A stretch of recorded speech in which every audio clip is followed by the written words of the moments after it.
Welcome back to the channel. In today's video, we're going to check the bearing clearance and set our piston ring gap on my personal standing mile turbo LS engine.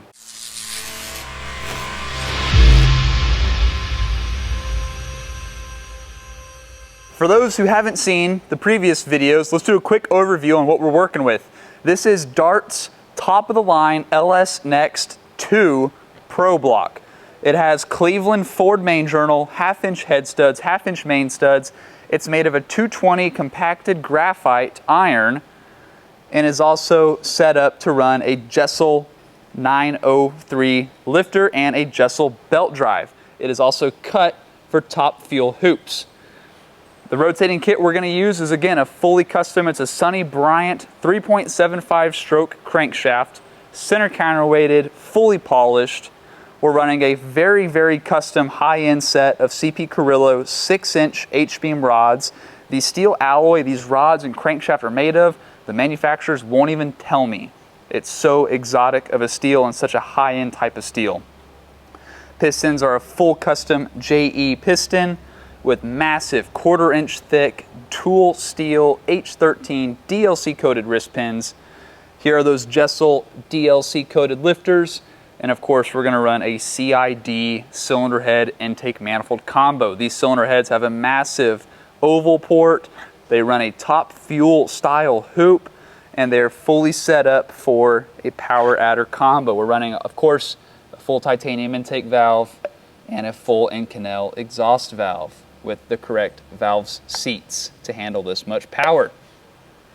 Everything in this engine was designed and engineered to be capable of 3,000 horsepower and about 9,500 RPM. So that is the goal. This engine will go into my 99 fixed roof coupe Corvette, and we will use it to achieve and conquer the overall Corvette record at the Texas Mile. So in today's video, we're going to check the bearing clearances and the ring gap in this combination. And then in the next video in this series, we are going to assemble the short block with these crazy, exotic, beautiful parts. So if you haven't subscribed to this series yet, please go ahead and do that because the next video is going to be epic. Real quick, there were a lot of comments of people saying the head gaskets were going to be my weak link in this engine. I don't think y'all realized, or maybe y'all didn't watch the video far enough, this engine has top fuel style hoops. You know why they're called top fuel style hoops? Because this is what Top Fuel runs. And I don't know if you know this, but they make about 11,000 horsepower. So I am not concerned at all of this head gasket design failing. There is a Top Fuel hoop pressed into the cylinder head with the receiver groove cut into the engine block. We're going to run a copper Clark head gasket, and that Top Fuel hoop is going to dig and embed itself and bury the copper into this receiver groove. It's not going to come apart. There is no way that head gasket is going to fail on a 2,500 to 3,000 horsepower combo when it works for 11,000 horsepower top fuel combos. First, we're going to install all of the main studs back into this engine block. I took them out whenever I was cleaning everything, so let's get these installed back in. Then we're going to install some bearing combinations because this is a new combo. I don't have a good starting place, so I'm going to install some different bearing combos. We're going to torque everything down, of course, and then we'll be able to get a good starting place to check all of our main bearing clearance. And I like to just snug down studs with a T-handle Allen key, and I just get them just touch off the bottom of the block or the ball bearing or whatever you have underneath the stud. Do not torque your studs into your engine block. That is the easiest way to really have a bad day.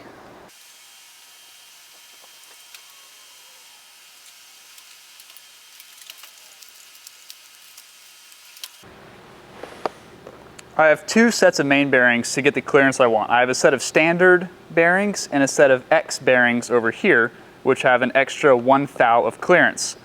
I have not put a 2.75 main journal LS engine together yet.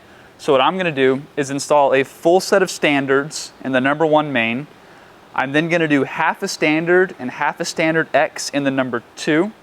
I'm going to skip the thrust bearing clearance for now because thrust bearings always have a little extra clearance built into them. So then I'm going to go to the number 4 bearing and install a full set of standard X's. So we'll have a full set of standard X, half standard X, and then a full set of standards. We'll find out which one of those three combos gives me the correct clearance I want, and then we'll recheck everything with a full set of that combo. I'm going to run the Clevite H series fully coated main bearings in this engine. So in the block I have a standard, and an X, and then in the main caps I'm going to run a standard, standard X, standard X. Your main bearings should have a press fit into the register of the block, and you never want to close up that press fit with the nut and a gun or a wrench or anything. So I always use a mallet, and we're going to hammer the bearing flush against the engine block.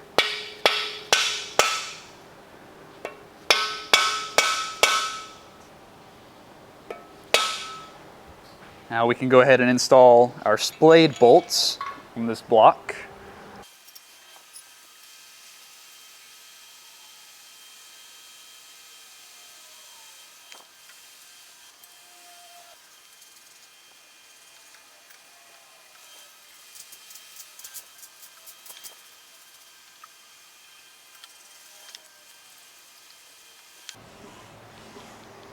Now, starting in the center, we're going to torque our center bolts, and then we're going to torque our outer bolts.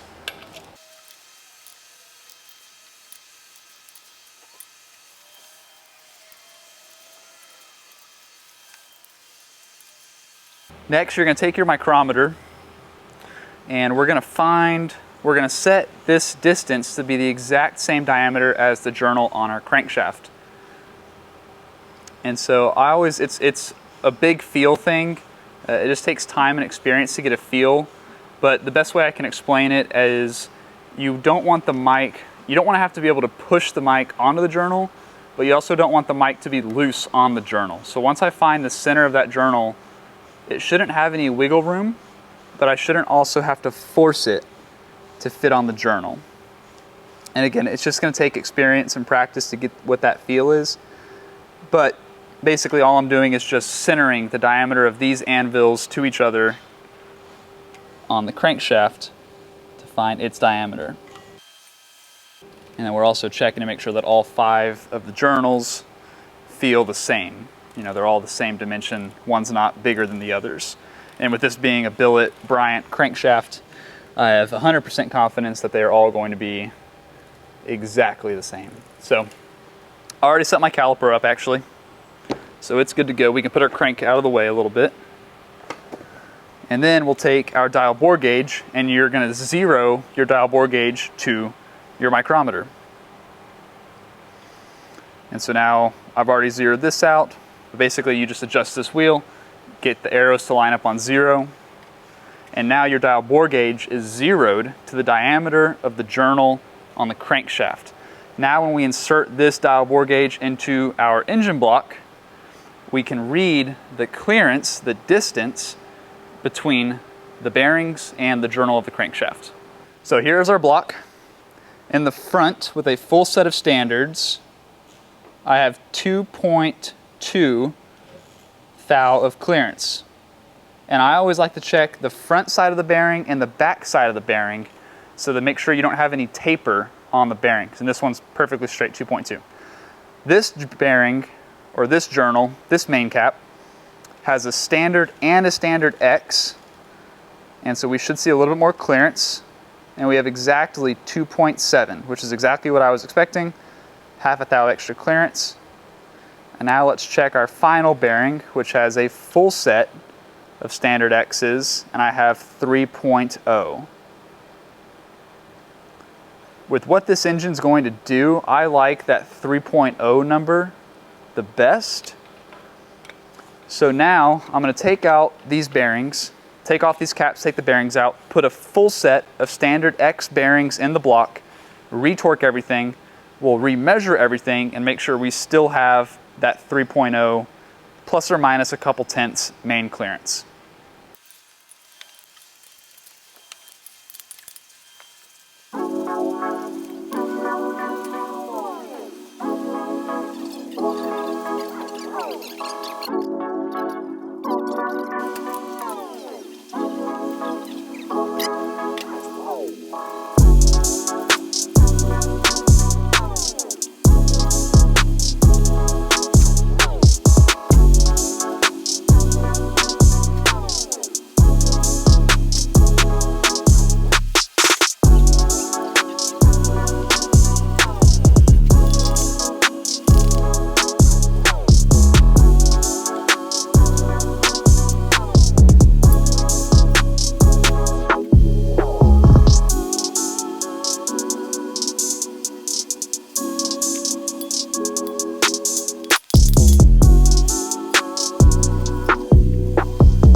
Okay, all 5 main bearings are all 3.0 thousandths of clearance, plus or minus a couple tenths, which is normal. That's how they are. So I'm super happy with that number. It's time to move on to the connecting rods. Okay, main bearing clearance is set. It's perfect. I'm really happy with it. Next, we're gonna do the connecting rods. It's the exact same process, so I'm gonna put you guys on a time lapse and we'll get these knocked out.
All right, unfortunately, whenever I was ordering all the bearings for this engine, surely I thought with this much power, there's no way I'm gonna need to run a tighter 1-under bearing, so I only ordered standards and standard X's. Well, a full set of standard bearings in my rods is giving me about 3 to 3.4 thousandths of bearing clearance. That's a little bit too loose for me, even with how much horsepower this motor is going to make. So I'm gonna order a set of these V series bearings and a 1-under, swap those in, and then we can recheck our clearance once they are delivered. So kind of a bummer there. That might hold us up. You know, this is such a specialized bearing. No one had it in stock on a warehouse. So we're gonna have to wait and see if the manufacturer, Mahle or Clevite, has it available in one of their factory warehouses. So anyways, but we can still move on to our piston rings. Let's get those gapped next. So connecting rods are gonna sit for a second while the new rod bearings are shipped and delivered, and hopefully they're somewhat available or in stock. That could hold us up a little bit, but we'll stay positive. So next is gonna be piston rings. Again, I am running a Total Seal M2 tool steel top ring, 0.43 diameter, with a Total Seal Napier hook second ring, also 0.43 diameter. Because this engine is going to run methanol, it's going to burn a lot cooler than a traditional, gasoline style engine will run. So even though this guy is going to make about, be capable at least of handling 3,000 horsepower at a standing mile event, I'm only going to run about 28 thou gap on the top, and then I am going to run about 32 gap on the second. The reason we want to run a little bigger gap on the second ring is to relieve pressure in case any gas makes it beyond the first ring and gets stuck in that zone in between the top and the second ring. We don't want to build pressure there, because if we build pressure, it could lift the top ring off the piston land, causing it to lose compression and some other issues. So we would rather it escape beyond the second ring and not get trapped, if you would, in between the top and second ring. So 28 top, 32 second. We're gonna gap those right now, and then we're basically done with all the clearances, apart from rod bearings, and this motor will be ready to go together. I always like to start with my top ring whenever I'm doing ring gaps. So I'm gonna drop these in with all of them facing the correct orientation. And we'll see what our top ring gap looks like first, out of the box with no adjustments. And then we'll take one of these ring squaring tools, and that'll square the ring up in the cylinder so we get an accurate measurement. And then we can come back and check and measure our ring gap. So they're a little all over. Some of them are about 18, some of them are about 22. So I'm gonna start with the tightest of the bunch, and we're gonna final gap them first to the size we need. So this one's about 17, actually. So is this one, and so is this one. I am not very big on making sure the exact same ring goes into the exact same bore, because all the bores are the exact same diameter. Our honing process is so accurate and so precise, there's not a 1/10 of a thou difference. So whether this ring is gapped for that bore and then it goes back in this side to get checked, I don't think it matters because the bores are all the same diameter. So let's head over to the ring gap machine first and we'll set these up. This is Total Seal's piston ring gap tool. I really like this setup. So first thing I'm gonna do is make sure that the face of my ring is set up perfectly square to the grinding wheel in the machine. So to do that, I already have it kind of mocked up here. I'm gonna bring it in, I'm gonna buzz the machine, and I'm just gonna kiss the ring against the wheel. Go very smooth and lightly so we get a little touch. And now let's take the ring out of here. And if you guys look at this face, I don't know if we'll be able to pick this up on camera. Yeah, it might be too small, but there's, okay, there you go. You can kind of see that silver mark on the end of the ring. What we want to see is that silver mark going all the way across the face of the ring. That way when the ring is gapped, these two ends are perfectly parallel. And so we're going to start here. Now this ring measured 17 thou in the block. I want to run 28, so I need to gap 10 thou off the ring. So I'm going to feed this back in until it's just touching. Let's zero out our gauge. And then we can dial in. Let's start with 4 thousandths.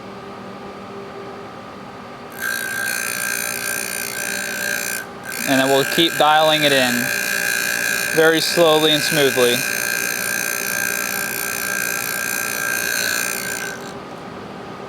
All right, there's one done. Let's do the other two really quick. So again, we'll slowly feed it in, zero the gauge, and then we'll feed it in. And a good thing you can do to check yourself is bring the gaps back together and look at that gap and make sure they're totally parallel. So you have it set up perfectly when you bring these gaps together, and they're totally parallel. Just like that. So I'm gonna go throw these in the block. Let's take a quick measurement and see where they're at.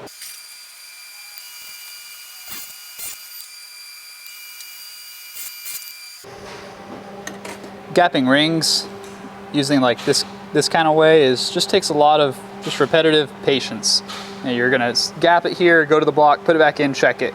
Come back, take a little more off, go back to the block and check it. I like to take my time and go really smooth and slow in this process. That way you don't accidentally overshoot it and now you've got a gap too big and you got to order another ring to start over. So take your time, take it easy, and you will get it eventually.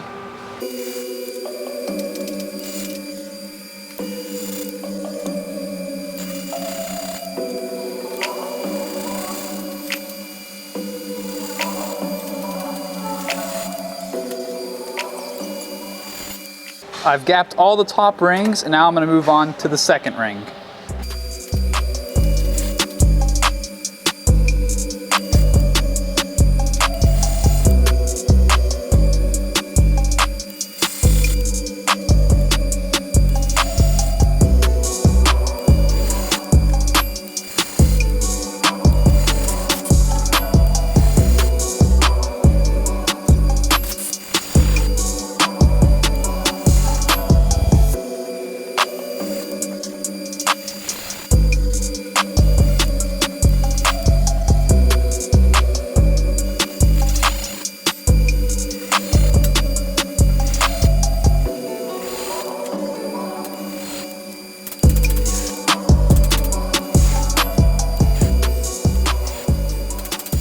Piston rings are all gapped, So now we're going to come back with a little diamond file and deburr the edges of where we cut them. That cutter wheel does leave a little bit of a burr, so we want to knock those off with this diamond file. That way they don't scratch up the piston or the cylinder walls.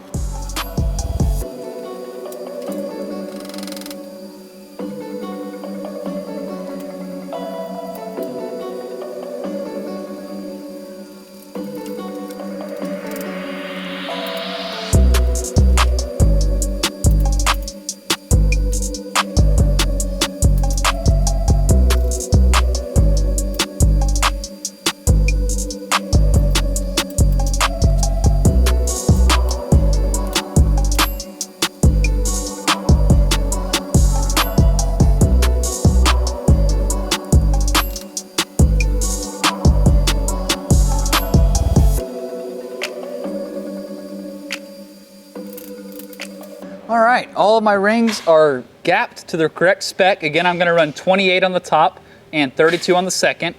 I have deburred them completely, so there's no sharp edges. They're very smooth. They'll be able to spin inside the piston ring land without scratching it up or messing anything up. Now I'm gonna give them a good wash, because whenever you use the file or the ring gap grinder, it just creates so much iron dust or steel dust. So I'm gonna give these a good brake clean bath, and then they will be done and ready to go on the pistons. Thank you so much for watching this video. In next video coming out, we are going to install the camshaft, crankshaft, and belt drive into the engine block. I am gonna be stuck waiting on rod bearings, so there might be a little bit of delay before we can put rods and pistons in the motor, but cam, crank, and belt drive will be going in next.